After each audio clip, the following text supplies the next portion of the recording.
ಅಗ್ರಹಾರ ಜೈಲಿನಲ್ಲಿ hi fi resort.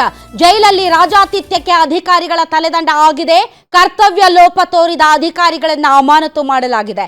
ಜೈಲಿನ superintendent Mageri suspend ಆಗಿದ್ದಾರೆ. Assistant superintendent Ashok Bhajantri suspend ಆಗಿದ್ದಾರೆ. ಚೀಫ್ ಸೂಪರಿಂಟೆಂಡೆಂಟ್ ಸುರೇಶ್ ಎತ್ತಂಗಡಿ ಆಗಿದ್ದಾರೆ. ಅಧಿಕಾರಿಗಳನ್ನ ಸಸ್ಪೆಂಡ್ ಮಾಡಿದ್ರೆ ಎಲ್ಲ ಕ್ಲಿಯರ್ ಆಗುತ್ತೆ ಅಂತ ಸರ್ಕಾರ ಅಂದುಕೊಂಡಿದೆ. ಈ ಹಿಂದೆನೂ ಕೂಡ ಬಹಳಷ್ಟು ಅಧಿಕಾರಿಗಳನ್ನ ಸಸ್ಪೆಂಡ್ ಮಾಡಿದ್ರಲ್ಲ.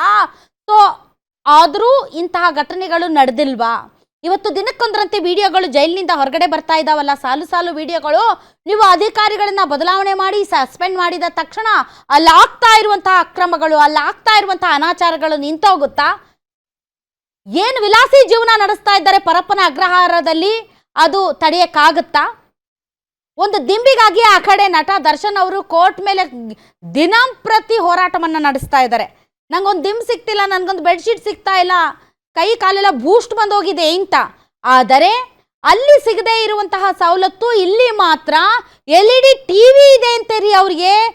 ಬಹಳಷ್ಟು ಜನರ ಮನೆಯಲ್ಲಿ LED ಟಿವಿ ಇರಲ್ಲ, ಆದರೆ ಈ ಕೈದಿಗಳಿಗೆ ಬ್ಯಾರಕ್ ಒಳಗಡೆನೆ LED ಟಿವಿ ಇದೆ ಅಂತೆ.